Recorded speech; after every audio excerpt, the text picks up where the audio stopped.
మత్తయి సువార్త 10వ అధ్యాయంలో యేసుక్రీస్తు ప్రభువారు చెప్పిన కొన్ని శ్రేష్టమైన మాటలు ఈ ఉదయకాల సమయంలో మనం ధ్యానం చేసుకుందాం. మత్తయి సువార్త 10వ అధ్యాయము 16వ వచనం నుండి కొన్ని వచనాలు మార్చి చదువుకుందాం. Gospel of Matthew chapter 10, let's read from verse 16. 16వ వచనం నుండి, ఇదిగో తోడేళ్ల మధ్యకు గొర్రెలను పంపినట్టు నేను మిమ్మును పంపుచున్నాను గనుక పాముల వలె వివేకులను, పావురముల వలె నిష్కపటులునై యుండుడి.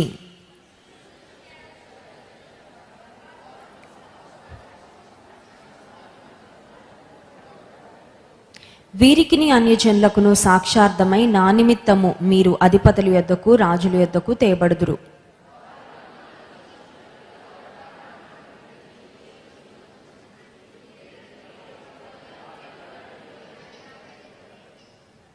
దేవాతి దేవుడు తన శిష్యులకు ఇచ్చిన ఒక ప్రాముఖ్యమైన సూచన, తన బిడ్డలకు ఇచ్చిన ఒక ప్రాముఖ్యమైన సూచన అదేంటంటే మనుష్యులను గూర్చి జాగ్రత్త పడుడి.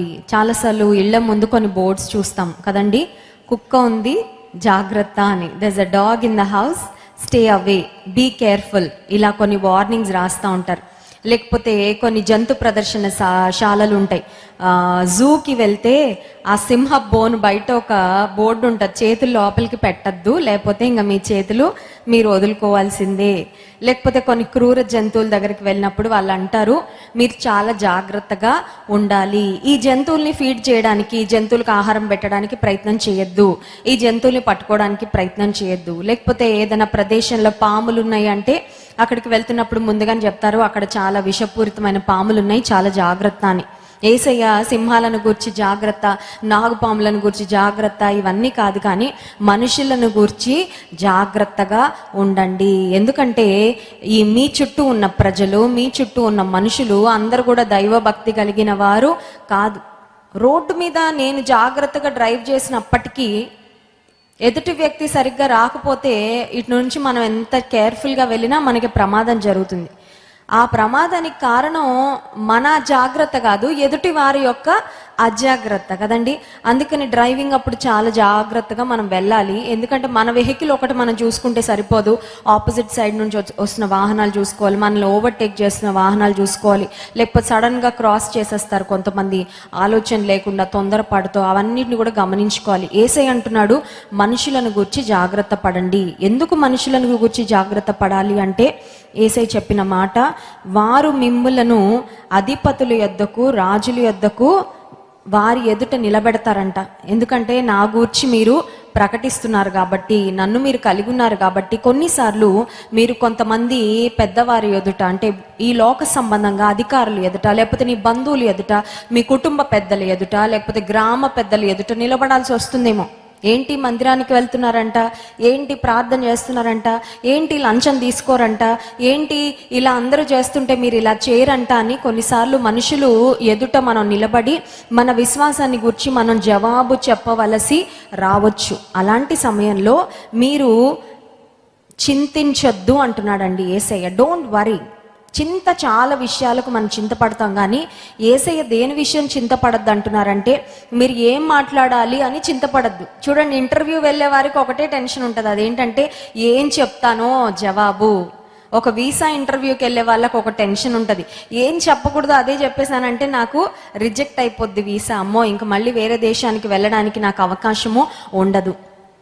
అధికారుల యొద్ద, ప్రధానుల యొద్ద మిమ్మల్ని నిలబెట్టి మీ విశ్వాసాన్ని గురించి ప్రశ్నిస్తున్నప్పుడు నేను ఏం చెప్పాలి అని చింతపడద్దు. ఎందుకు చింతపడకూడదంటే 19వ వచనంలో, వారు మిమ్మును అప్పగించినప్పుడు ఎలాగూ మాటలాడుదుము, ఏమి చెప్పుదుము అని చింతింపకుడి, మీరు ఏమి చెప్పవలెనో అది ఆ గడియలోనే మీకు అనుగ్రహింపబడును. హల్లెలూయా.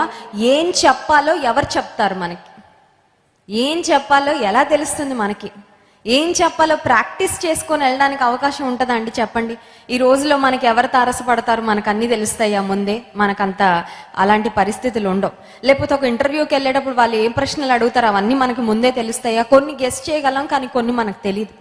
లేకపోతే ఎవరైనా మన విశ్వాసాన్ని గురించి ప్రశ్నలు అడిగినప్పుడు కొంతమంది యక్ష ప్రశ్నలు అడుగుతూ ఉంటారు, కొంతమంది ఒక ఆధారం లేని ప్రశ్నలు అడుగుతూ ఉంటారు. వారు అడుగుతున్న ప్రశ్నలకు ఒక బేసే ఉండదు. కొంతమంది ఆర్గ్యూ చేయాలనే మాట్లాడతారు. చూసారండి, కొంతమంది ఉంటారు, వాళ్ళు డిస్కషన్ మొదలుపెట్టి ఫైనల్గా ఆ డిస్కషన్ గొడవలో దింపాలనుకుంటారు. ఎందుకంటే వాళ్ళ ఇంటెన్షన్ ఏంటంటే దే వాంట్ టు ఫైట్. ఏదో ఒక రకంగా వాళ్ళు యుద్ధం చేయాలి. దాని కొరకు మనల్ని అలా అలా ఆ ప్రశ్న అడిగి ఈ ప్రశ్న అడిగి ఈ ప్రశ్న అడిగి ఆఖరికి ఎందులోకి దింపుతారంటే గొడవలోకి దింపుతారు. అలాంటి సందర్భంలో ఏం మాట్లాడాలి అని మీకు ఆలోచన వస్తుంది, ఏం మాట్లాడాలని మీరు చింతిస్తారు. కానీ యేసయ్య అంటున్నాడు, మీరు ఏం మాట్లాడాలని చింతించొద్దు. ఆ సమయం అందే, ఆ గడియలోనే దేవుడు మీరు ఏం మాట్లాడాలో అది మీకు అనుగ్రహిస్తాడు. హల్లెలూయా. దాన్ని ఏమంటారంటే సమయోచితమైన సహాయము అంటారు. హల్లెలూయా. మన దేవుడు సమయోచితమైన సహాయమును అనుగ్రహించేవాడు. ఇంగ్లీష్లో దాన్ని అంటారు టైమ్లీ హెల్ప్ అంటారు. ఏ టైంకి తగిన సహాయమో ఆ టైంకి. చూడండి, పారాషూట్ అంటారు, తెలుసు కదా మీకు, ఒక బెలూన్ లాగా ఉంటుంది. ఆ పారాషూట్ కొంతమంది ఫ్లైట్కి ఏదైనా ప్రమాదం ఉంటే, లేకపోతే ఒక ఎక్స్పెరిమెంట్గా, ఒక ఫన్ యాక్టివిటీగా ఫ్లైట్లో నుంచి దూకేసి పారాషూట్ బటన్ నొక్కుతారనమాట. బటన్ నొక్కగానే ఆ పారాషూట్ ఓపెన్ అవుతుంది. ఆ తర్వాత జాగ్రత్తగా అలా గాల్లో తేలుతూ తేలుతూ లాస్ట్కి ఎక్కడో సేఫ్ ప్లేస్లో వాళ్ళు ల్యాండ్ అవుతారు. ఇప్పుడు ఫ్లైట్లోంచి దూకాక ఆ బటన్ నొక్కుతుంటే పారాషూట్ ఓపెన్ అవ్వలేదు అనుకోండి, అప్పుడు పరిస్థితి ఎలా ఉంటుంది? అవుట్, అంతే కదా. ఇంకా నెక్స్ట్ ఏం జరుగుతుందా అని ఇంకా ఆలోచించుకునే లోపే అన్ని జరిగిపోతాయి. ఆ టైంలో అతనికి ఏం కావాలంటే సమయోచితమైన సహాయం కావాలి. ఆ స్విచ్, ఆ బటన్ నొక్కినప్పుడు అది ఎలా అయినా పని చేయాలి, లేకపోతే చాలా ప్రమాదం. జీవితంలో కూడా కొన్నిసార్లు అట్ దాట్ పర్టిక్యులర్ మూమెంట్, ఈ సమయానికి నాకు సహాయం కావాలి, ఈ సమయం అయిపోయాక మళ్ళీ సహాయం దొరికినా దానివల్ల ఉపయోగం ఉండదు. చూడండి, పొయ్యి మీద సడన్గా ఏదైనా పెట్టేస్తారు స్త్రీలు, సడన్గా అంటుకుపోయింది అనుకోండి, అంటుకుపోగానే సమయానుకూలమైన ఆలోచన రావాలి. ఆలోచన రాకపోతే ఏం చేయాలో తెలియక తికమక్క అయిపోయి కన్ఫ్యూజ్ అయిపోయి కొంతమంది ఇంకెక్కువ డ్యామేజ్ లేకపోతే ఇంకెక్కువ ఇబ్బందిని కలుగు చేసుకుంటూ ఉంటారు. ఎందుకంటే సమయోచితమైన ఆలోచన లేక. మన దేవుడు ఎలాంటి దేవుడు అంటే సమయోచితమైన సహాయమును అనుగ్రహించేవాడు, సమయోచితమైన మాటలను అనుగ్రహించి. నువ్వు ఏం మాట్లాడాలో కూడా దేవుడు నీకు బోధిస్తాడు. ఇంటర్వ్యూలో ఏం మాట్లాడాలో బోధిస్తాడండి. ఎస్, బోధిస్తాడు. ఎవరైనా నీ దగ్గరకు వచ్చి ఏదైనా సలహా అడిగితే వాళ్ళకి ఏం చెప్పాలో దేవుడు జ్ఞానం ఇస్తాడా? ఖచ్చితంగా జ్ఞానము ఇస్తాడు. నువ్వు ఉద్యోగం చేస్తున్నప్పుడు ఒక పని నువ్వు ఎలా చేయాలో, ఒక బాధ్యత ఎలా నిర్వర్తించాలో నీకు అనుభవం లేనప్పుడు, నీకు ఆలోచన లేనప్పుడు దేవుడు ఆలోచన చెప్తాడా? ఖచ్చితంగా దేవుడు ఆలోచన చెప్తాడు. హల్లెలూయా.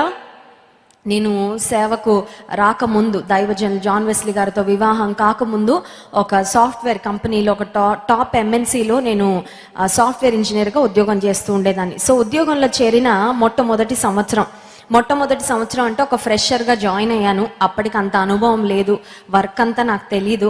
ఒక నాన్ కంప్యూటర్ సైన్స్ బ్యాక్గ్రౌండ్ నుంచి నేను జాబ్లోకి వెళ్ళడం జరిగింది. కంప్యూటర్స్ గురించి అంత ఎక్కువగా నాకు తెలీదు, నేను నేర్చుకుంటా ఉన్నాను. ఆ సమయంలో నా పైనున్న అధికారి, నా పైనున్న లీడ్ ఎవరైతే ఉన్నారో ఆయనకి చెప్పేదాన్ని, మా దేవుడు గొప్పవాడు, మా దేవుడు ప్రార్థన ఆలకిస్తాడు, మా యేసయ్య ఇలాగా అలాగని చాలా చెప్పేదాన్ని. సడన్గా ఒకరోజు నా పైనున్న అధికారి, ఆయన ఒక వర్క్ చేస్తుంటే ఆయనకి రావట్లేదు అది. ఆయన నాకంటే ఒక 5 సంవత్సరాల అనుభవం ఎక్కువ, నాకంటే పైనున్న అధికారి. ఆ రోజు అన్నారు, ఒకసారి ఇటు రండి, వర్క్ రావట్లేదు, ఒకసారి చూడండి అన్నారు. ఆ సమయంలో నా మనసులో వెళ్తున్న ఆలోచనలు ఏంటంటే, నాకే ఏమీ రాదు, ఆయనకు 5 సంవత్సరాల అనుభవం ఉండే ఆయనకు రాంది నాకెలా వస్తుంది? నేను ఇప్పుడిప్పుడే నేర్చుకుంటున్నాను, నేను ఇప్పుడే చదువు ముగించుకొని ఉద్యోగానికి వచ్చాను. ఇప్పుడు ఆయనకి రాని వర్క్ నన్ను అడుగుతున్నారంటే, దేవా నువ్వు నాకు సహాయం చేయకపోతే నా వల్ల కాదు. నేను కూర్చున్న సీట్ నుంచి నా పై అధికారి ఉన్న సీట్కి ఒక 5-6 అడుగులు వేయాలంతే. ఈ 5-6 అడుగులు వేసే లోపల చిన్న ప్రార్థన చేసుకున్నాను మనసులో, ప్రభు నాకు ఏం చెయ్యాలో ఏమీ తెలీదు, కానీ సమయోచితమైన ఆలోచన నీవు అనుగ్రహించి. ఆ 2 క్షణాలే ఉందండి, ప్రార్థన చేసుకోవడానికి కూడా ఎక్కువ టైం లేదు. ఇలా వచ్చి శుక్రవారం ఉపవాస ప్రార్థనలో పెట్టుకొని మళ్ళీ ఆఫీస్కి వెళ్ళడానికి అంత టైం నాకు లేదు. పోనీ ఒక రాత్రంతా ప్రార్థనలో గడిపి తర్వాత పొద్దునెళ్ళి వర్క్ చేద్దామంటే అవకాశం లేదు. సరే, ఆ 4 అడుగులు వేసే లోపే ప్రార్థన చేసుకున్న, ప్రభు నాకు సహాయం చేయి, నన్నైతే నువ్వు సిగ్గుపడా నివ్వకు, నేనైతే నీ గురించి చాలా గొప్పగా చెప్తున్నానయ్యా, నువ్వు నాకు సహాయం చేయాలి, నువ్వు నా తల ఎత్తాలి. సరే వెళ్ళాను. వెళ్ళిన తర్వాత దేవుడు అంటున్నాడు, మౌస్ పట్టుకున్నా. కంప్యూటర్కి ఒక మౌస్ ఉంటుందండి, అంటే మన ఎలుక కాదు, కంప్యూటర్కి మౌస్ ఉంటుంది కదా, కంప్యూటర్ ఆపరేట్ చేసే వాళ్ళందరికీ తెలుసు. ఆ మౌస్ పట్టుకున్నాను ఏదో వచ్చినట్టు. పట్టుకోగానే దేవుడు అంటున్నాడు, అది నొక్కు, ఇది నొక్కు, అక్కడికి వెళ్ళు, ఇక్కడికి వెళ్ళు, ఇది చెయ్యి, అది చెయ్యి అని ఎవరో నా పక్క నుండి నాకు చెప్తే ఎలా ఉంటుందో దేవుడు అలా చెప్తున్నారండి. అది చేశాను, ఇది చేశాను. సరే రన్ చేయగానే ఎగ్జాక్ట్గా అది రన్ అయిపోయిందండి. హల్లెలూయా. ఏ పని జరగాలో ఆ పని జరిగిపోయిన తర్వాత ఇంకా అప్పటి నుంచి నా పై అధికారికి ఒక ఇంప్రెషన్ పడిపోయింది ఏంటంటే ఈవిడకి అన్నీ తెలుసని. కానీ మ్యాటర్ ఏంటంటే నాకు అన్నీ తెలీదు. కానీ సమయోచితమైన సహాయం ఎవరిస్తున్నారంటే నా పరలోకపు తండ్రి ఇస్తున్నాడు. హల్లెలూయా. నీ ఉద్యోగంలో నీకు సమయోచితమైన సహాయం కావాలా? ఒక అధికారి ఎదుట నిలబడినప్పుడు, మాట్లాడవలసి వచ్చినప్పుడు సమయోచితమైన సహాయం కావాలా? ఒకవేళ మనుషులు నిన్ను వారి ఎదుట నిలబెట్టి ఒక తప్పిదస్తునిగా, నేరస్తునిగా నిన్ను నిందిస్తూ ఉన్నప్పుడు, అవమానిస్తూ ఉన్నప్పుడు నువ్వు ఏం మాట్లాడాలో తగిన ఆలోచన లేనప్పుడు నీకు సమయోచితమైన సహాయం కావాలా? నీ విశ్వాసాన్ని గురించి ఎవరైనా ప్రశ్నించి నీ దేవుడు ఎలాంటి వాడు, నీ దేవుడు ఏం చేశాడు, నీ దేవుడు ఏంటి అని అడిగితే నీకేం చెప్పాలో సమయోచితమైన ఆలోచన కావాలా? దేవుడు అంటున్నాడు, మీరేమి చెప్పవలెనో అది ఆ గడియలోనే మీకు అనుగ్రహింపబడును. నాలుకలో చాలా శక్తి ఉందండి. ఆమేన్. నాలుకలో చాలా శక్తి ఉంది. There is great power in the tongue. నాలుకలో ఎందుకు శక్తి ఉంది? సైంటిస్ట్ చెప్తారు, దేహంలో అత్యంత బలమైన కండరం మన నాలుకలో ఉంటుందంట. తెలుసా? కొంతమంది అంటారు కదా, నాలుక కోసేస్తానంటారు. అమ్మలు పిల్లల్ని భయపెట్టాలంటే అంటారు, అబద్ధం చెప్పావనుకో నాలుక కోసేస్తానంటారు కదా. కానీ నాలుక కోయడం అంత ఈజీ కాదండి. ఎందుకంటే చాలా స్ట్రాంగ్ మసిల్, బలమైన కండరం నాలుకలో ఉంటుందంట. కానీ దేవుని వాక్యం చెప్తుంది, నోరు, మన నాలుక అత్యంత శక్తివంతమైనది. కారణం జీవ మరణములు నాలుక వశము. హల్లెలూయా. జీవ మరణములు నాలుక వశం. It's like an on and off switch. ఈ నాలుకతో జీవపు మాటలు పలికితే నీ జీవితము సంతోషంతో, ఆనందముతో, సమృద్ధి అయిన జీవంతో ముందుకు వెళ్తుంది. ఈ నాలుకతో భయంకరమైన మాటలు మాట్లాడితే చాలా హాని మనకు మనం కలుగ చేసుకుంటాం, మన ఎదుట ఉన్న వారికి కూడా కలుగ చేస్తాం. యెషయా గ్రంథం 50వ అధ్యాయము 4వ వచనంలో ఒక శ్రేష్టమైన ప్రార్థన మనం చూస్తాం. చూడండి, యెషయా గ్రంథము 50వ అధ్యాయము 4వ వచనం. అలసిన వానిని మాటల చేత ఊరడించు జ్ఞానము నాకు కలుగునట్లు శిష్యునికి తగిన నోరు యెహోవా నాకు దయచేసి ఉన్నాడు. శిష్యునికి తగిన నోరు. యేసయ్య శిష్యులు ఎలా మాట్లాడతారంటే, శిష్యులు గురువులాగా మాట్లాడతారు, అంతే కదా. కొంతమంది శిష్యరికం చేస్తారు. వాళ్ళు ఎలా ఉంటారంటే గురువు యొక్క డూపుల్లా ఉంటారు, అవునా కదా. కొంతమంది శిష్యులు శిష్యరికం చేసి గురువు యొక్క మినీ మోడల్స్ లా తయారవుతారు. ఎలా ఉంటుందంటే కళ్ళు మూసుకొని వింటే, ఓ పలానా ఆయనని ఫాలో అయ్యే వాళ్ళండి, ఎందుకంటే ఆయన యొక్క టీచింగ్ విధానం లేకపోతే ఆయన మాట్లాడే విధానం అంతా వీళ్ళ దగ్గర అదే కనబడుతుందని. యేసయ్య యొక్క శిష్యులు యేసయ్యని చూసి చాలా నేర్చుకున్నారు. Because they observe Jesus, they watched Jesus, they learn from him. ఇప్పుడు వాక్యం చెప్తుంది, శిష్యునికి తగిన నోరు యెహోవా నాకు దయచేసి ఉన్నాడు. శిష్యునికి తగిన నోరు ఉండడం అంటే ఏంటి? శిష్యునికి తగిన నోరు అంటే ఏంటంటే, శిష్యునికి తగిన నోరు కొన్ని మాటలు మాట్లాడుతుందంట. ఆ మాటలు ఎలా ఉంటాయంటే, అలసిన వాణిని మాటల చేత ఊరడించే జ్ఞానం. The tongue that speaks comforting words. ఆదరణకరమైన మాటలు మాటలాడే నోరు. ఈ నోరు ఒక మాటలో చెప్పాలంటే ఒక జీవపు ఊట లాంటి నోరు. హల్లెలూయా. శిష్యునికి తగిన నోరు. నీ నోటిని దేవునికి అప్పగిస్తే, నీ నోటి పైన, నీ నోటి మాటల పైన దేవుని అధికారానికి ఒప్పుకుంటే దేవుడు శిష్యునికి తగిన నోరు మనకి ఖచ్చితంగా అనుగ్రహిస్తాడు. యేసయ్య కూడా ఈ లోకంలో జీవించినప్పుడు ఒక మాట చెప్పారు, ఒక వ్యక్తి లోపలికి వెళ్ళేది అతన్ని అపవిత్రపరచదు, కానీ లోపల నుండి బయటకు వచ్చేది అతన్ని అపవిత్రపరుస్తుంది అని. చాలాసార్లు చూడండి, బయట నుండి కూరగాయలు తీసుకురాగానే ఒక్కొక్క తల్లి కిచెన్లో కూరగాయలు 10 సార్లు కడుగుతుంది. ఎందుకంటే అమ్మో వీటి మీద ఏ దుమ్ము పడిందో, వీటి మీద ఏ మందులు చల్లారో ఈ పంటలు బాగా పండడానికి, లేకపోతే వీటికి పురుగు పట్టకుండా ఉండడానికని కొంతమంది ఉప్పేసి కడుగుతారు, కొంతమంది ఇంకా రకరకాల పదార్థాలు వేసి కడిగి కరోనా స్టార్ట్ అయిన తర్వాత అయితే బయట నుంచి వచ్చినవి ఎంత వాష్ చేసుకుంటున్నామో మనం. చేతులు చాలా జాగ్రత్తగా కడుక్కుంటున్నాం, పండ్లు వాష్ చేస్తున్నాం, కూరగాయలు వాష్ చేస్తున్నాం. ఏదైనా వస్తువులు బయట నుండి తెచ్చుకుంటే, బట్టలు బయట నుండి తెచ్చుకుంటే వాటిని ఉతికితే కానీ మనం వేసుకోవడం లేదు. ఎందుకంటే ఎందుకంటే అమ్మో వాటికి ఏమి అపవిత్రత ఉంటుందో, వాటికి ఏ వైరస్ ఉంటుందో, వాటికి ఏ బ్యాక్టీరియా ఉంటుందో అది మళ్ళీ దేహంలోకి వెళ్తుందో. చాలాసార్లు బయట నుండి లోపలికి వెళ్ళే వాటి గురించి చాలా జాగ్రత్తగా మనం ఉంటాం, కానీ లోపల నుంచి బయటకు వచ్చే వాటి మీద చాలాసార్లు మనకి కంట్రోల్ ఉండదు. మత్తయి సువార్త 15వ అధ్యాయము 11వ వచనంలో యేసయ్య ఒక మాట సెలవిచ్చారు చూడండి. మత్తయి సువార్త 15వ అధ్యాయం 11వ వచనం, నోట పడునది మనుషుని అపవిత్రపరచదు గాని నోట నుండి వచ్చినది మనుషుని అపవిత్రపరచునని వారితో చెప్పెను. మన నోట్లోకి వెళ్ళే ఒకవేళ అనారోగ్యకరమైన పదార్థాలు మన ఆరోగ్యాన్ని పాడు చేస్తాయేమో, కానీ నోటి నుండి బయటకు వచ్చే బూతు మాటలు, అపవిత్రమైన మాటలు, భయంకరమైన మాటలు ఇతరులకు చాలా హాని కలుగజేస్తాయి. మనల్ని కూడా పాపులుగా అవి నిలబెడతాయి తీర్పులో. చాలాసార్లు అనుకుంటాము నా లోపలికి వెళ్ళేదే నేను జాగ్రత్తగా చూసుకోవాలని, కానీ we must be double careful about what comes out of us. మన లోపలికి వెళ్ళే వాటిని గురించి ఎంత జాగ్రత్త పడుతున్నామో, లోపల నుండి బయటకు వచ్చే వాటి గురించి ఇంకా అంతకంటే జాగ్రత్త పడాలి. చూడండి, పిల్లలు కుళ్ళిపోయిన ఏదైనా పండు తీసుకొని తింటుంటే ఊరుకుంటామా? చిచ్చిచి పట్టుకోవద్దు, అది దాన్ని తీసుకెళ్ళి డస్ట్బిన్లో పడేస్తాం.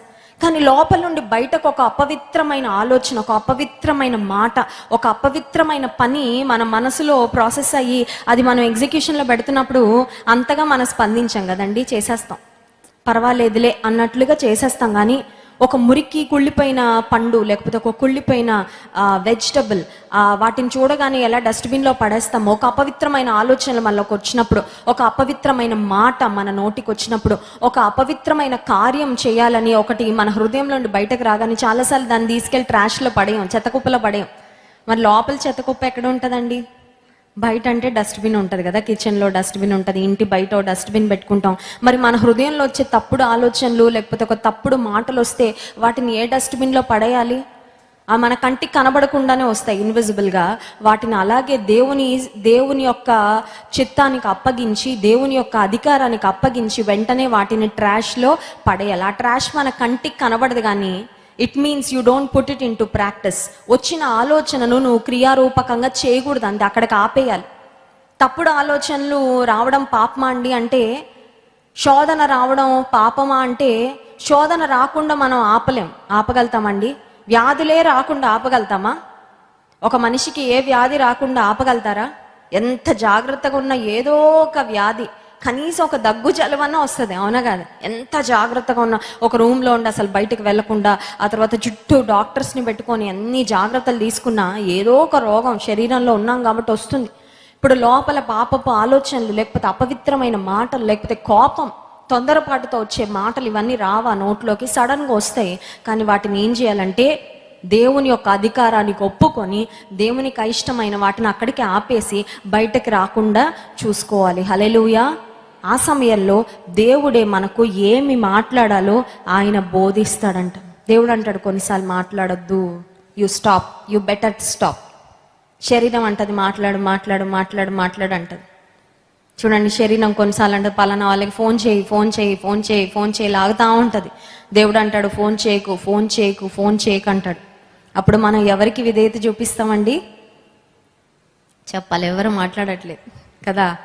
ఎందుకంటే మనకేమనిపిస్తే అది చేస్తాం. చాలాసార్లు దేవుడు చెప్పిన మాటకు చాలాసార్లు విధేయత చూపించాం. కోపం రాగానే సాతాన్ అంటాడు మాట్లాడే, ఒక బూతు మాట మాట్లాడే, నీకు అది బయటకు వస్తే కానీ నీకు రిలీఫ్ అవ్వదు. చూడండి, కొంతమందికి కొన్ని మాటలు బయటకు వస్తే కానీ వాళ్ళకి లోపలున్న ఆయాసం తగ్గదు, లేకపోతే ఇంకా రెస్ట్లెస్ అయిపోతూ ఉంటారు. దేవుడు అంటాడు నువ్వు మాట్లాడొద్దు, శిష్యునికి తగిన నోరు నీకు ఉండాలి, నువ్వు కంట్రోల్ చేసుకో, నువ్వు నిగ్రహించుకో, క్షమించు, ప్రేమించు, దయగలిగిన మాటలు రానివ్వు, అపవిత్రమైన మాటలు రానివ్వకు, శాపనార్థాలు నీ నోట రానివ్వకు. మీరు ఆశీర్వాదమునకు వారసులవుటకు పిలువబడితిరి గనుక దూషణ మాటలు, శాపగ్రస్తమైన మాటలు మన నోట ఉండకూడదు, ఆశీర్వచనమే పలకాలని దేవుని వాక్యంలో ఉంది.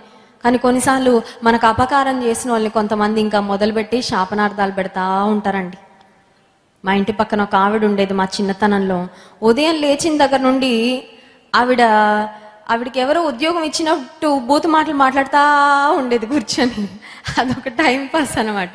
మాకేమో సుప్రభాతం అది. అమ్మో, చాలా చిన్నపిల్లలం. మా నాన్నగారు కిటికీలన్నీ వేసేవారు, ఎందుకంటే అసలే చిన్నపిల్లల మాటలన్నీ సడన్గా తెలియదు కదా, ఏది మంచో ఏది చెడో తెలియదు, ఎక్కడ నేర్చేసుకుంటామో అని కిటికీలన్నీ వేసేసేవారు. అయినా ఈవిడ లౌడ్ స్పీకర్లా మాట్లాడేస్తూ ఉండేది. ఇంకా తర్వాత కొన్ని రోజులు చూసాము, ఆ తర్వాత ఇల్లు మార్చేసాం. ఎందుకంటే అమ్మో, ఇలాంటి అపవిత్రమైన మాటలు మన చెవిన పడడం కంటే కొంచెం ప్రశాంతమైన స్థలానికి వెళ్ళిపోతే మేలు అని. హల్లెలూయా. సో మొట్టమొదటి అంశము, మీరేమి చెప్పవలెనో అది ఆ గడియలోనే మీకు అనుగ్రహింపబడును. ప్రతి చిన్న కాన్వర్జేషన్ ముందు, నువ్వు చేసే ప్రతి చిన్న సంభాషణ ముందు దేవుని మీద నువ్వు ఆధారపడగలిగితే, నువ్వేం మాట్లాడాలో అదే నువ్వు మాట్లాడేటట్లు, నీవేం మాట్లాడకూడదో అది మాట్లాడకుండా దేవుడు నీకు సహాయము చేస్తాడు. మీరు అనొచ్చు, ఇప్పటి వరకు నాకు అసలు కంట్రోలే లేదండి నా మాటల మీద అంటే, దేవుడు ఇస్తాడు కంట్రోల్. హల్లెలూయా. కారు కొనుక్కున్నానండి, మంచి కారు, కానీ దానికి బ్రేకే లేదండి అంటే అవుట్, అంతే కదండి. మంచి బైక్ ఉందండి, బుల్లెట్, రాయల్ ఎన్ఫీల్డ్, కానీ బ్రేక్ లేదండి అంటే నువ్వు బ్రేక్ అయిపోతావు రోడ్డు మీదకి వెళ్ళాక, స్పీడ్గా వెళ్ళిపోదు, అంతే కదండి. చాలాసార్లు మనలో ఈ బ్రేక్ ఉండదు. ఆ బ్రేక్ అంటే ఏంటంటే నిగ్రహ శక్తి, దేవుని అధికారానికి అప్పగించుకోవడం. వచ్చినవన్నీ మాట్లాడేస్తే, వచ్చిన ఆవేశం అంతా బయటకు చూపించేస్తే, ఒక మూర్ఖుని వలె మాట్లాడితే, అపవిత్రమైన మాటలు మాట్లాడితే, వాటి వలన దేవునికి ఎంత అవమానమో, ఎంత డ్యామేజ్ కలుగుతుందో కదండి. డ్యామేజ్ చేసేయడం ఈజీ, కానీ రిపేర్ చేయడం కష్టం. డ్యామేజ్ చేసుకోవడం చాలా ఈజీ, అది మన సాక్ష్యమైనా లేకపోతే ఒక సంబంధ బాంధవ్యాలైనా, కానీ ఆ తర్వాత వాటిని పునరుద్ధరించుకోవాలంటే చాలా చాలా కష్టం. అందుకే దేవుడు అంటున్నాడు, ఆ సమయంలో మీరేం చెప్పాలో మీకు నేను బోధిస్తాను. రెండవదిగా చూడండి, 24వ వచనం, మత్తయి సువార్త 10వ అధ్యాయము 24వ వచనం. శిష్యుడు బోధకుని కంటే అధికుడు కాడు, దాసుడు యజమానుని కంటే అధికుడు కాడు. శిష్యుడు తన బోధకుని వలెను, దాసుడు తన యజమానుని వలెను ఉండినా చాలును. హల్లెలూయా. దేవుడు అంటున్నాడు, మీరు నా శిష్యుల వలె ఉండాలని నేను కోరుకుంటున్నాను. మీరు నాలా ఉంటే సరిపోద్ది, నాలాగా ఉంటే చాలు. ఇప్పుడు మనం ఎవరిలా ఉండాలి? పిల్లలకి తల్లిదండ్రుల పోలికలు, పిల్లలు పుట్టగానే వచ్చిన వాళ్ళందరూ ఒక డైలాగ్ వేసి వెళ్తారు, అచ్చు వాళ్ళ నాన్నలాగే ఉన్నాడండి, అచ్చు వాళ్ళ అమ్మ పోలిక అండి అంటే, అమ్మ నాన్న ఎంత మురిసిపోతారో, అబ్బా నాలా పుట్టేశాడు, నాలా పుట్టిందని ఎంత ఆనందపడిపోతారు. ఇప్పుడు మనలో ఎవరి పోలిక కనబడాలి? అమ్మ పోలిక, నాన్న పోలిక, తాత పోలిక, ఇవన్నీ కాదండి. ఈ పోలికలను బట్టి మనం మురిసిపోతాం, కానీ పరలోకపు తండ్రి సంతోషించాలంటే మనలో దేవుని పోలిక కనబడాలి. హల్లెలూయా. దేవుని పోలిక మనలో ఎప్పుడైనా కనబడిందా? దేవుని పోలిక, దేవుని యొక్క లక్షణాలు మనలో ఎప్పుడైనా కనబడ్డాయా? యేసయ్య చెప్తున్న మాట, శిష్యుడు తన బోధకుని వలె, దాసుడు తన యజమానుని వలె ఉండిన చాలు. అసలు యేసయ్య ఎలా ఉన్నాడో ఎలా తెలుస్తుందండి? యేసయ్య ఎలా ఉన్నారో ఎలా తెలుస్తుంది? యేసయ్య యొక్క లక్షణాలు ఎలా తెలుసుకోవచ్చు? యేసయ్య ఎలా మాట్లాడారో ఎలా తెలుస్తుంది? యేసయ్య ఎవరితో ఫ్రెండ్షిప్ చేశారో ఎలా తెలుస్తుంది? యేసయ్య ఒక సమయం వచ్చినప్పుడు, ఒక సందర్భం వచ్చినప్పుడు ఆయన ఎలా వ్యవహరించారు, ఆయన సమస్యలు వచ్చినప్పుడు వాటితో ఎలా డీల్ చేశారో ఎలా తెలుస్తుందంటే ఆయన వాక్యాన్ని పఠించడం ద్వారా. హల్లెలూయా. మత్తయి, మార్కు, లూకా, యోహాను 4 సువార్తలు క్షుణ్ణంగా చదివితే యేసు ప్రభు యొక్క జీవిత వివరాలు చాలా స్పష్టంగా ఈ 4 సువార్తలలో మనము చదవచ్చు. ఒకవేళ if you are a new believer, కొత్తగా ప్రభు నందు విశ్వాసం ఉంచిన వాళ్ళు న్యాయాధిపతుల గ్రంథం, రాజుల గ్రంథం, ఈ లేవీకాండం ఇవన్నీ చదివితే కొంచెం అర్థం కాదు, కన్ఫ్యూజన్గా ఉంటుంది. ఇవన్నీ ఏంటి నాకు అర్థం అవ్వట్లేదు, చదివిన అధ్యాయం మొత్తంలో ఒక లైన్ అర్థం అవుతుంది, ఇంకేం అర్థం అవ్వట్లేదు. సువార్తలు చదివితే చాలా స్పష్టంగా మనకి యేసయ్య యొక్క జీవితము, యేసయ్య యొక్క పుట్టుక, ఆయన యొక్క జీవితము, ఆయన మరణము, ఆయన పునరుత్థానము, ఆయన యొక్క బోధలు, ఆయన యొక్క ప్రసంగాలు, ఇవన్నిటిని కూడా చాలా స్పష్టంగా మనము గమనించవచ్చు. శిష్యుడు తన బోధకుని వలె ఉంటే, దాసుడు తన యజమానుని వలె ఉంటే చాలు. 1 పేతురు పత్రిక 2వ అధ్యాయం 21వ వచనంలో ఒక మాట వ్రాయబడింది చూడండి. 1 పేతురు పత్రిక 2వ అధ్యాయము 21వ వచనం. క్రీస్తు కూడా మీ కొరకు బాధపడి మీరు తన అడుగు జాడలి యందు నడుచుకొనున్నట్లు మీకు మాదిరి ఉంచి పోయెను. Jesus is our example. ఉదాహరణగా ఒక మాదిరిగా యేసు ప్రభు మన కొరకు ఉన్నారు. ఒక మాదిరిని యేసయ్య మన కొరకు ఉంచి వెళ్ళారు. ఇప్పుడు నేను ఎవరిని ఫాలో అవ్వాలండి అంటే యేసయ్య అంటున్నాడు, నన్ను ఫాలో అవ్వండి అంటున్నాడు. హల్లెలూయా. క్రీస్తు మన కొరకు మాదిరిని ఉంచి పోయెను. క్రీస్తు ప్రభు ఉంచిన మాదిరి ఏంటి? కుడి చెంప మీద కొడితే యేసయ్య ఏమన్నారండి? ఎంత కష్టం అది. మన పరిస్థితి ఎలా ఉంటుందండి? ఒక చెంప పగలగొడితే మనం 2 చెంపలు పగలగొట్టేస్తాం ఎదుటి వాళ్ళని కదండి. ఒక్క మాట అంటే 2 మాటలు అంటే కానీ నెమ్మది ఉండదు. మనకు అన్యాయం చేస్తే వాడు నాశనం అయిపోవాలని చాలాసార్లు కోరుకుంటాం. శత్రువుని ప్రేమించి క్షమించే హృదయం చాలాసార్లు మనకి ఉండదు. కానీ యేసయ్య చూపించిన మాదిరి ఏంటంటే తనని శ్రమ పెట్టిన వారిని, తనని హింసించిన వారిని క్షమించిన హృదయం. హల్లెలూయా. దయగలిగిన మాటలు ఆయన మాట్లాడాడు. ప్రతి ఒక్కరిని ఆయన ప్రేమించాడు. ఇన్ఫ్యాక్ట్ యేసుప్రభు ఈ లోకంలో జీవించినప్పుడు ఆయన ఏమనేవారంటే he is a sinners friend అనేవారంట. పాపుల స్నేహితుడు. పాపులతో స్నేహం ఎందుకు చేశాడంటే వారి పాపాల్లో పాలు పంపులు పుచ్చుకోవాలని కాదు. Not to be a part of them but to change them. పాపులను మార్చడానికి, పాపులకు దేవుడు ప్రేమను చూపించడానికి, పాపులు రక్షణ మార్గంలోకి రావడానికి ఆయన పాపులతో కలిసి భోజనం చేశాడు. పాపుల స్నేహితుడుగా యేసుక్రీస్తు ప్రభువు పిలువబడ్డారు. చాలాసార్లు మనం ఎవరైనా పాపుల్ని చూడగానే అమ్మో వీళ్ళ కొరకు ప్రార్థన కూడా చేయకూడదండి అంటాం. యేసయ్య పాపులతో కలిసి భోజనం చేశాడండి. పాపులను ఆయన ప్రేమించాడు. ఎవ్వరు ఏ ఒక్క ఆత్మ నశించడం ఆయనకి ఇష్టమో లేదు. దాసుడు తన యజమానుని వలె ఉంటే చాలు అంటే అర్థం ఏంటంటే మనం కూడా యేసయ్య వంటి మనసును కలిగి ఉండాలి. హల్లెలూయా. 3వ మాట చెప్పి నేను ముగిస్తాను చూడండి. 3వ మాట మత్తయి సువార్త 10వ అధ్యాయము 28వ వచనం. మరియు ఆత్మను చంపనేరక దేహమునే చంపు వారికి భయపడకుడి గాని ఆత్మను దేహమును కూడా నరకములో నశింపచేయగలవానికి మిక్కిలి భయపడుడి. భయము అనే మాట మనకి చాలా చాలా ఫెమిలియర్ కదండి. భయము చాలా మందికి బెస్ట్ ఫ్రెండ్. అవునా? ఊరికే వచ్చేస్తుంటది భయం. ఇది కుక్కల్ని చూసి నక్కల్ని చూసి వచ్చే భయం కాదండి.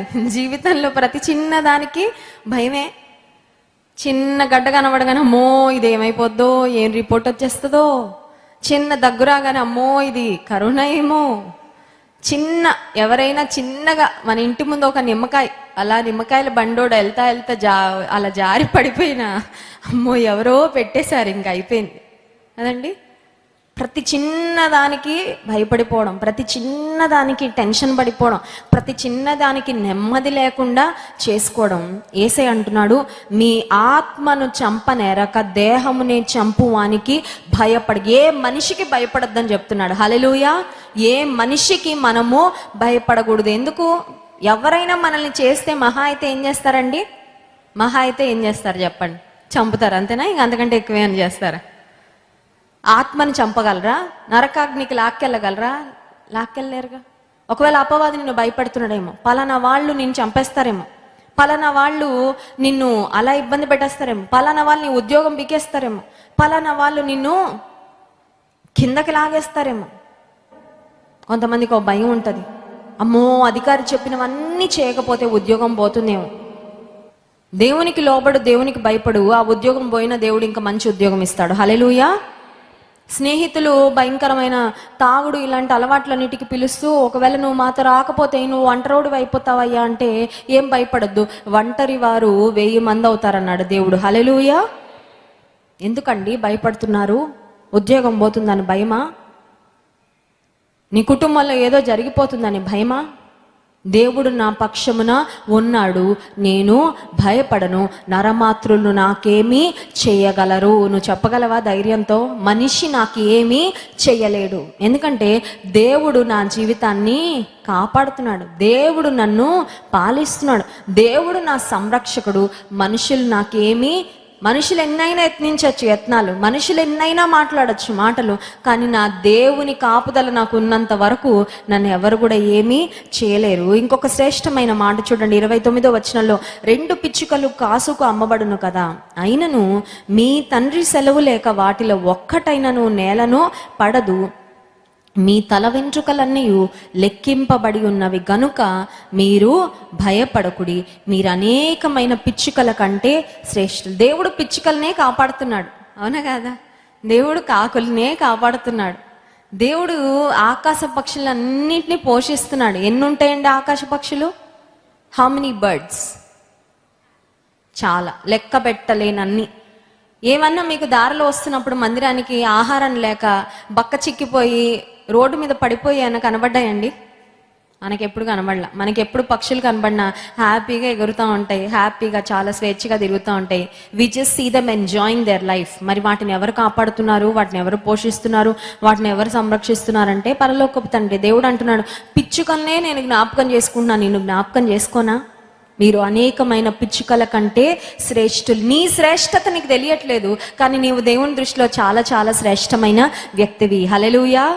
నువ్వు అనుకుంటున్నావు నా జీవితం వేస్ట్ అని. దేవుడు అంటున్నాడు, నువ్వు నాకు చాలా విలువైన వ్యక్తివి, నువ్వు నా దృష్టిలో చాలా శ్రేష్టమైన వ్యక్తివి. You have a big place in my heart. దేవుడు అంటున్నాడు, నీకు నా హృదయంలో చాలా గొప్ప స్థానము ఉంది. మీరు అనేకమైన పిచ్చుకల కంటే శ్రేష్ఠులు. మీ తల వెంట్రుకలన్నీ లెక్కింపబడి ఉన్నవి. తల వెంట్రుకల లెక్క ఎప్పుడెప్పుడు మారుతూ ఉంటుంది చెప్పాలి, చెప్పండి. తల వెంట్రుకల లెక్క ఎప్పుడు మారుతుంది? తల దువ్వినప్పుడల్లా మారుతుంది, అవునా? స్త్రీలకు అట్లీస్ట్. కొంతమందికి ఉంటాయేమండి స్ట్రాంగ్ హెయిర్ అండ్ యూజువల్గా డాక్టర్స్ ఏమంటారంటే రోజుకి ఒక 100 జుట్టు రాలిపోతాయంట, కానీ మళ్ళీ వచ్చేస్తూ ఉంటాయంట. ఒక 100 హెయిర్ వరకు ఊడిపోయినా దట్స్ నార్మల్ అంట, టెన్షన్ పడిపోకర్లే. కొంతమంది జుట్టు రాలుతూ ఉంటే టెన్షన్ పడి ఇంకా రాల్చుకుంటూ ఉంటారు. ఊడిపోతున్నాయి అంటే ఆ స్ట్రెస్కి ఇంకా రాలిపోతూ ఉంటాయి కదండి. మన ప్రేయర్ రిక్వెస్ట్లో కొంతమంది పెడతారు, అక్క నాకు హెయిర్ లాస్ ఉందక్క ప్రార్థన చేయండి అని. సరే, ప్రతి చిన్నదానికి దేవుని మీద ఆధారపడము మంచిదే. దేవుడు ఏంటి, నేనేమన్నా హెయిర్ డాక్టర్ అనుకుంటున్నావా? ట్రైకాలజిస్టా? నా దగ్గరకు వస్తున్నామని అనడండి. దేవుడు శిరస్సు నుంచి పాదం వరకు ఏ అనారోగ్యం ఉన్నా దేవుడు జ్ఞాపకం చేసుకుంటాడు, స్వస్థపరుస్తాడు. ఆయనకి ఏ చిన్నది చిన్న విషయం కాదు. నువ్వు ఏ చిన్నది ఆయన దగ్గర తీసుకొచ్చినా ఆయన నీ ప్రార్థన వింటాడు. అలాగని జుట్టు గురించి ఆలోచించి, హృదయం గురించి ఆలోచించడం మర్చిపోదు. కొంతమంది జుట్టు కొరకు ప్రార్థన చేసుకుంటారు, రంగు కొరకు ప్రార్థన చేసుకుంటారు, ఎత్తు కొరకు ప్రార్థన చేసుకుంటారు, సన్నగవ్వాలని ప్రార్థన చేసుకుంటారు, కానీ స్పిరిచువల్గా ఉండాలని మాత్రం ప్రార్థన చేసుకోరు. అయ్యా నేను ఆత్మలో వర్ధిల్లాలి, నీలో బలంగా ఉండాలి ప్రభా, ఏ శోధనలో నేను పడిపోకూడదు, నీలో వాడబడాలి, ఇవి ప్రార్థన చేసుకోరు, కానీ మిగతావన్నీ చేసేసుకుంటారు. అవన్నీ నీకు వచ్చిన ఆత్మ సంబంధంగా నువ్వు దేవునికి దగ్గరగా లేకపోతే అవన్నీ వేస్టే. ఎందుకంటే ఈ దేహం ఒకరోజు మట్టిలోకి వెళ్ళిపోయేదే, ఈ దేహం ఒకరోజు క్షీణించి పోయేదే. నువ్వు ఎంత యంగ్గా ఉండాలనుకున్నా ఓల్డ్ అవుతానే ఉంటావు. ఈ హెయిర్ ఎంత నల్లగా ఉండాలనుకున్నా తెల్లగా అవుతుంది ఏదో ఒక రోజు. ఎంత స్ట్రాంగ్ ఉండాలనుకున్నా రాను as days go by ageing అనేది అవుతుందండి. వయసు పెరుగుతున్న కొద్దీ శరీరంలో బలం కూడా తగ్గుతుంది, కానీ ఆత్మలో బలవంతులుగా ఉండాలని మనం ఆశపడాలి, కోరుకోవాలి. హల్లెలూయా. సో 3వ మాట, ఆత్మను చంపనేరక దేహమును చంపు వారికి భయపడద్దు. కానీ ఎవరికి భయపడాలంటే ఆత్మను దేహమును నరకములో నశింపచేయగలవానికి మిక్కిలి భయపడుడి. దేవుడు ఎవరికి భయపడాలంటున్నాడంటే ఆయనకు భయపడమంటున్నాడు. హల్లెలూయా. దేవుడు చూస్తున్నాడనే భయం, దేవుడు చూస్తున్నాడనే భయం, ఎక్కడికి వెళ్ళినా దేవుడు చూస్తున్నాడనే భయం, ఏ పని చేస్తున్నా దేవుడు చూస్తున్నాడనే భయం. బైబిల్ గ్రంథంలో మీరు చూడండి, ఆదికాండం నుండి ప్రకటన గ్రంథం వరకు దేవుడు చూస్తున్నాడనే భయంతో బ్రతికిన ప్రతి ఒక్కరూ వర్ధిల్లారు. హల్లెలూయా. యోసేపు ఒక్కడే ఐగుప్తు దేశానికి బానిసగా అమ్మివేయబడ్డాడు. ఎవరున్నారు యోసేపును చూస్తూ? అమ్మ లేదు, నాన్న లేదు, అన్నలు లేరు, కుటుంబీకులు ఎవ్వరు లేరు, బంధువులు ఎవ్వరు లేరు. యోసేపును గురించి చూసి వాళ్ళ నాన్నగారికి ఫోన్ చేసి మీ అబ్బాయి ఇక్కడ ఇలా ఉన్నాడండి అని రిపోర్ట్ ఇవ్వడానికి కూడా ఎవ్వరు లేరండి. కానీ యోసేపులో ఒకటి ఉండిపోయింది, అదేంటంటే దేవుని భయం. దేవుడు చూస్తున్నాడనే భయం ఉంది. అందుకే యోసేపు ఫలించడి కొమ్మగా వర్ధిల్లాడు. హల్లెలూయా. ఫలించాడంటండి, అంతే. యోసేపు ఎక్కడ ఉంటే, ఏ ఇంట్లో ఉంటే ఆ ఇంట్లో దీవెనంట. యోసేపు పొతీఫర్ ఇంట్లో ఉంటే పొతీఫరు అతనికి కలిగిన వాటన్నిటినీ యోసేపును బట్టి దేవుడు ఆశీర్వదించాడు. సో చుట్టూ ఉన్న వారు గుర్తించారు, హీ ఈజ్ సంథింగ్ స్పెషల్, ఇతను చాలా ప్రత్యేకమైన వాడు, ఇతను వర్ధిల్లే అనుభవంతో ఉన్నాడు. కారణం ఏంటంటే యోసేపు దేవునికి భయపడ్డాడు. ఈ శుక్రవారం ప్రార్థనకి ఎందుకు వచ్చామో తెలుసా అండి? ఆశీర్వాదాలు మోసుకెళ్ళడానికి మాత్రమే కాదు, ప్రార్థనలకు జవాబులు పొందుకొని వెళ్ళడానికి మాత్రమే కాదు, స్వస్థత పొందుకోవడానికి మాత్రమే కాదు, దైవ భయమును కూడా నింపుకొని వెళ్ళడానికి వచ్చాం. హల్లెలూయా. దేవుని గుర్చిన భయము it should constantly be there. ప్రతి విశ్వాసులు ఎప్పుడు కూడా ఉండాలి. కొన్నిసార్లు చిన్నగా భయం పోతుంది. భయం అంటే దేవుని చూసి వణికిపోవడం కాదండి. It's a reverential fear. గౌరవముతో కూడిన భయము, భక్తి. దేవుడు చూస్తున్నాడు అనే గ్రహింపు, దేవుని ఆజ్ఞలను, దేవుని యొక్క న్యాయ విధులను ధిక్కరించకూడదు అనే భయము, దేవుడు ఒకరోజు తీర్పు తీరుస్తాడు అని జ్ఞాపకము ఉన్నప్పుడు, దేవుడు ప్రతిఫలం ఇచ్చేవాడు అని జ్ఞాపకం ఉన్నప్పుడు, దేవుడు గమనిస్తున్నాడు అని జ్ఞాపకం ఉన్నప్పుడు, దేవునికి ఒకరోజు నేను ప్రతిదానికి లెక్క అప్పచెప్పాలి అని జ్ఞాపకం ఉన్నప్పుడు, దేవుడు నా జీవితంలో ప్రతి చిన్న విషయాన్ని ఆయన చూస్తున్నాడు, పట్టించుకుంటున్నాడు అని జ్ఞాపకం ఉన్నప్పుడు, నా జీవితము ద్వారా దేవుని గణపరచాలని ఆలోచన ఉన్నప్పుడు, అప్పుడు మనం నిజంగా ఆయన యందు భయభక్తులు కలిగి ఉన్నవారం అవుతాం. దేవుడు అంటున్నాడు, ఆత్మను చంపనేరక దేహమునే చంపు వారికి భయపడద్దు, కానీ ఆత్మను దేహమును రెండిటి నరకములో పడవేయగలిగిన వానికి భయపడండి. ఉదయకాల సమయంలో అడుగుదాం, ప్రభువా నాకు నీ యందు భయభక్తులు ఇవ్వు, నాకు భయభక్తులు ఇవ్వు. ఎందుకంటే యెహోవా యందు భయభక్తులే ప్రతి ఆశీర్వాదానికి మూలం. హల్లెలూయా. చాలాసార్లు పిల్లల గురించి ఏం ప్రార్థన చేస్తాను తెలుసా అండి? నా పిల్లలు మంచి విద్యావంతులుగా చేయ ప్రభా. నేను కూడా చేస్తానండి ఆ ప్రార్థన. ఇంకేం ప్రార్థన చేస్తాం? నా పిల్లలకు మంచి ఆరోగ్యం ఈ ప్రభా. నేను కూడా చేస్తాను ఆ ప్రార్థన. నా పిల్లలు ఉన్నత స్థితికి వెళ్ళాలి ప్రభా. ఎస్, మనందరం చేస్తాం ఆ ప్రార్థన. కానీ అన్నిటికంటే ప్రాముఖ్యంగా ఏం అడగాలి తెలుసా? నా పిల్లలు నీ యందు భయభక్తుల్లో ఉండాలి ప్రభా. హల్లెలూయా. ఎందుకంటే ఆయన యందు భయభక్తులు కలిగి ఉంటే ఆశీర్వాదాలు అన్నీ ఇస్తాడు దేవుడు. మీరు ఆయన రాజ్యమును, నీతిని మొదట వెదకుడి, అప్పుడు అవన్నీ మీకు అనుగ్రహించబడును. కళ్ళు మూసుకోండి, ప్రార్థన చేసుకుందాం. అడుగుదాం, ప్రభా చాలాసార్లు వ్యర్థమైన వాటికి భయపడుతున్నంతగా నీ ఎడల భయభక్తులు నాకు లేవయ్యా. నిన్ను గూర్చిన ఆలోచన, నిన్ను గూర్చిన ధ్యానము నా జీవితంలో, నా మార్గాలలో, ప్రతి విషయంలో నీ అధికారానికి ఒప్పుకోలేకపోతున్నా ప్రభువా. నా మార్గాలన్నిటిలో నీ అధికారానికి ఒప్పుకోలేకపోతున్నాను. ఈ సన్నిధిలో నన్ను నేను అప్పగించుకుంటున్నా ప్రభువా. ఆత్మను దేహమును నరకములో పడవేయవానికి భయపడు అన్నావు ప్రభువా. నీ యందు భయభక్తులు నాకు ఇవ్వయ్యా. Lord, fill me with the fear of the Lord. నీ యందు భయభక్తులు కలిగి ఉండడానికి సహాయం చేయి. నా బిడ్డలు, నా కుటుంబం నీ యందు భయభక్తులు కలిగి ఉండడానికి సహాయం చేయి ప్రభా. అడుగుదాం ప్రభుని. వ్యర్థమైన వాటికి భయపడుతున్నాం, కానీ అధికారులకు భయపడుతున్నాము, వ్యాధులకు భయపడుతున్నాం, జంతువులకు భయపడుతున్నాం. కొన్నిసార్లు చిన్న చిన్న పురుగులను చూసి భయపడుతున్నాం, కానీ దేవుడు అంటే భయభక్తులు ఉండడం లేదు మన జీవితాలలో. ఎవరో నీకేదో కీడు చేస్తారని భయపడుతున్నావు, కానీ దేవుని యందు భయభక్తులు నీకు ఉండడం లేదు.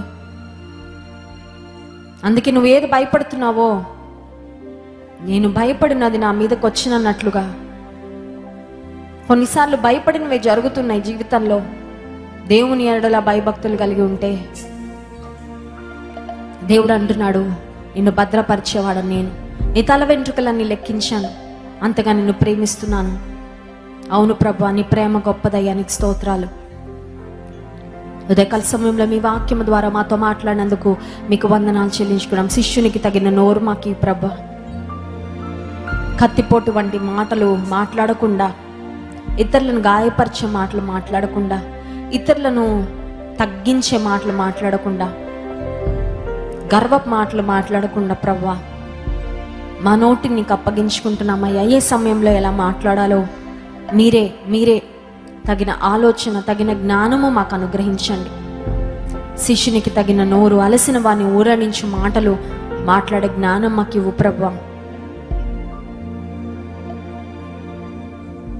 నిన్ను పోలి మేము నడుచుకోవడానికి మాకు సహాయం చేయండి. విన్న వాక్యం మా హృదయాల్లో ఫలింపచేయండి. మిమ్మల్ని స్తుతించి ఆరాధించబోతుండగా ఆరాధన ఆత్మతో మమ్మల్ని నింపండి. యేసుక్రీస్తు ప్రభువారి శ్రేష్టమైన నామంలో ప్రార్థిస్తున్నాం తండ్రి, ఆమేన్.